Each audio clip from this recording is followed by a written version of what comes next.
जय महाराष्ट्र. आज अवांतर वाचन करत असताना विलियम शेक्सपियर यांची कादंबरी जी आहे हॅम्लेट, त्याच्यामधील एक डायलॉग होता की जगावं की मरावं हा एकच प्रश्न.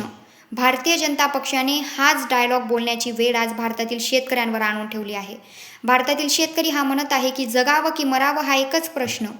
असो, आजच्या व्हिडिओचा मुद्दा तो नव्हताच. आजच्या व्हिडिओचा मुद्दा ज्यांच्यावर होता ते म्हणजे भारतीय जनता पक्षाचे नवनाथ असलेले नवनाथ बन. त्यांच्यावर बोलण्या अगोदर मला तुम्हाला एक प्रश्न विचारायचा आहे की तुम्हाला तुमचा DNA कोणाचा आहे किंवा तुम्ही कोणाचे वारसदार आहात हे जाणून घ्यायचं आहे का? जर हो, तर मग याची सोय भारतीय जनता पक्षाने करून ठेवली आहे आणि ती सोय म्हणजे नवनाथ बन. तुम्हाला जर तुमचा DNA कोणाचा आहे किंवा तुम्ही कोणाचे वारसदार आहात हे कुठलंही दस्तावेज न देता, कुठलंही सॅम्पल न देता जाणून घ्यायचं आहे, तर तुम्ही सरळ नवनाथ बन यांच्याकडे जा. याचा DNA अब्दालीचा आहे, त्याचा DNA औरंगजेबाचा आहे, हा याचा वारसदार आहे, तो त्याचा वारसदार आहे.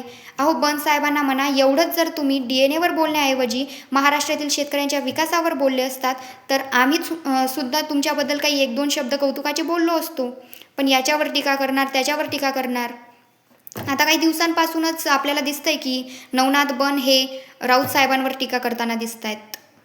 पण बन साहेबांना म्हणा, जेवढं तुमचं वय आहे तेवढा राऊत त्याच्याहून जास्त राऊत साहेबांचा राजकीय अनुभव आहे. पण तुम्ही कुठे, राऊत साहेब कुठे? तुमची तुलना राऊत साहेबांसोबत शक्यच नाही.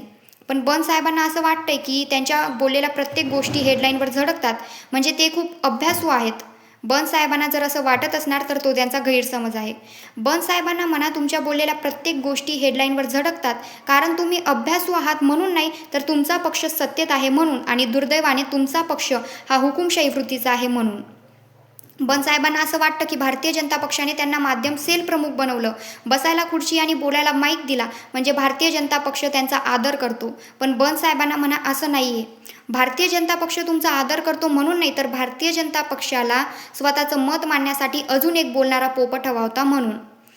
नवनाथ बन यांना मी अजून एक गोष्ट सांगू इच्छिते की भारतीय जनता पक्ष हा असा पक्ष आहे की जो फक्त फोडा आणि राज्य करा हे धोरणच वापरत नाही, तर वापरा आणि फेका ही वृत्तीसुद्धा त्यांच्या अंगी आहे.